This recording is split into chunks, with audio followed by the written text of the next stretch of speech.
امام احمد بن حنبل رضی اللہ عنہ اور دیگر کئی علماء نے اس بات کی تصریح فرمائی ہے کہ دو باتوں میں صدیق اکبر کا کوئی مثل اور ثانی نہیں تھا، اور وہ کیا تھی؟ فرمایا ایک بات یہ تھی کہ آقا کریم علیہ السلام صدیق اکبر کے گھر ایسے جاتے تھے جیسے اپنے گھر میں جاتے ہیں، بالکل کبھی تکلف نہیں فرمایا تھا، اس میں کوئی ثانی نہیں تھا حضور اکرم علیہ السلام، صدیق اکبر کا کوئی ثانی نہیں تھا اس معاملے میں کہ آپ کے گھر میں ایسے جاتے جیسے اپنے گھر میں جاتے تھے۔ اور دوسرا فرمایا صدیق اکبر کے مال میں سے ایسے تصرف فرماتے جیسے اپنے مال میں کرتے ہیں، اس معاملے میں بھی کوئی ثانی نہیں تھا۔ تو حضرت صدیق اکبر رضی اللہ تعالیٰ عنہ آپ نے اتنا مال خرچ کیا کہ آقا علیہ السلام نے فرمایا ما نفعنی مال واحد قط ما نفعنی مال ابی بکر، فرمایا مجھے کسی کے مال نے اتنا فائدہ نہیں دیا جتنا ابو بکر تیرے مال نے مجھے فائدہ دیا۔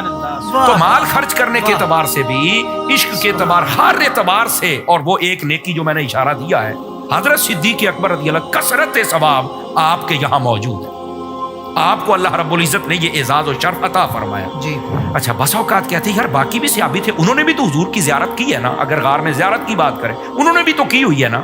میں نے کہا بالکل کی ہوئی ہے، لیکن سانپ کے ڈس کھاتے کھاتے نہیں کی، ادھر سے سانپ ڈنگ مار رہا ہے ادھر سے آپ زیارت کر رہے ہیں، ایسی کیفیت کسی کو نہیں ملی۔ یہ ہے بام عروج جو اللہ رب العزت نے آپ کی ذات اقدس کو عطا فرمایا۔ اور میں یہاں پر ایک اور مثال دے دوں تاکہ ناظرین کے لیے مزید آسانی ہو جائے۔ یہ بس اوقات ہوتا ہے یار سارے صحابی ہیں، سب نے دیدار کیا، تو پھر یہ افضل کیسے ہیں؟ میں نے کہا مجھے یہ بتاؤ کہ جب تم اپنی مسجد جامعہ میں نماز پڑھتے ہو تو کتنا ثواب ملتا ہے؟ جی علماء سے سنا یا 25 یا 27 اتنی نمازیں۔ میں نے کہا اگر مسجد اقصی میں چلے جاؤ تو وہاں بھی نماز پڑھنی ہے، کتنی؟ کہا جی وہاں پر ہمیں ملے گا 1000 نمازوں کا ثواب۔ اچھا، تو میں نے کہا اگر تم چلے جاؤ مسجد نبوی شریف میں تو کہا وہاں 50,000 نمازوں کا ثواب ملے گا۔ اگر مسجد حرام میں چلے جاؤ تو کہا وہاں 1,00,000۔ ہے بھی مسجد بڑی بھی نماز ہے، کیوں ثواب بڑھ گیا؟ کہتے یار یہاں نا کثرت ثواب کے موجود ہیں اشارے۔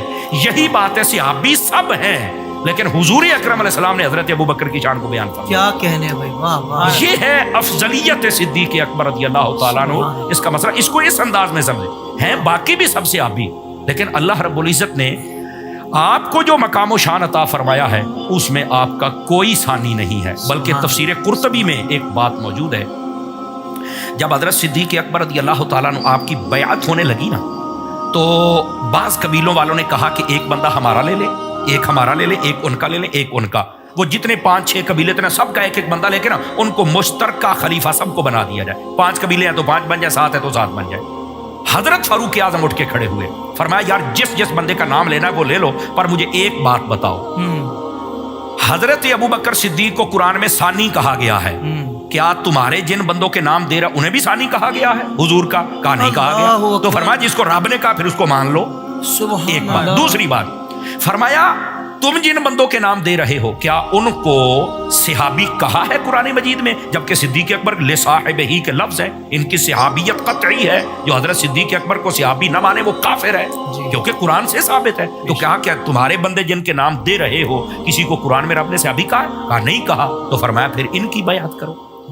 اور فرمایا ان اللہ معنا، یہ جن بندوں کے تم نام دے رہے ہو کسی کے بارے میں کہا ہے کہ اللہ اس کے ساتھ ہے؟ کہا نہیں۔ تو فرمایا جس کے ساتھ اللہ بھی ہے، جو ثانی بھی ہے اور جو صحابی بھی ہے، قرآن میں ہے، تو پھر تم اس کو خلیفہ کیوں نہیں بناتے ہو؟ یہی بات تھی، کہتے ہیں سارے ہمارا دل کھل گیا، ہم نے وہیں پر صدیق اکبر کی بیعت فرمائی۔ یہ بھی آپ کی افضلیت پر دلیل ہے۔ اب بات سمجھ آئی؟ یہ ہے فضیلت اور افضلیت کا مسئلہ۔ مجموعی طور پر سب سے زیادہ ثواب جس کے پاس ہے وہ حضرت سیدنا صدیق اکبر کی ذات ہے۔ یہ ہے افضلیت صدیق اکبر کا مسئلہ۔ اب اس کا یہ مطلب نہیں، یہ بھی میں الجھن دور کر دوں، بس اوقات ہوتا ہے کہ کلی طور پر ہر اعتبار سے حضرت ابو بکر صدیق افضل ہے، نہیں۔ یہ جملہ پھر سنیں، کلی طور پر ہر اعتبار سے آپ افضل نہیں ہیں۔ کیوں؟ آپ دیکھیں نا، آپ نبی پاک صلی اللہ علیہ وسلم کے بیٹے تو نہیں ہے نا، نبی پاک صلی اللہ علیہ وسلم کا خون تو نہیں ہے نا، یہ اعزاز تو آپ کے پاس نہیں ہے۔ یہاں پر افضلیت کی بات ہو رہی ہے۔ جب افضلیت کہا جائے تو ہر اعتبار سے ہر شان اس میں پایا جانا یہ ضروری نہیں ہے، کثرت ثواب ہونا ضروری ہے، اور وہ کثرت ثواب آپ کے پاس ہے۔ اس وجہ سے آپ افضل ہیں۔ اس کو کہتے ہیں افضلیت مطلقہ۔ کیا کہتے ہیں؟ افضلیت مطلقہ۔ اس کا یہ مطلب ہے، بعض لوگ الجھاتے ہیں دیکھو جی صاحب ہر اعتبار سے اگر ابو بکر ہے تو پھر یہ دکھاؤ، یہ دکھاؤ، یہ دکھاؤ۔ میں نے کہا اس طرح اگر دکھاؤ گے تو پھر بہت ساری چیزیں ہم بھی تم سے پوچھیں گے، یہ دکھاؤ گے۔ تو بات یہ نہیں، کثرت ثواب، یہ نقطہ سمجھ آ جائے، افضلیت صدیق اکبر کا مسئلہ سمجھ آ جائے۔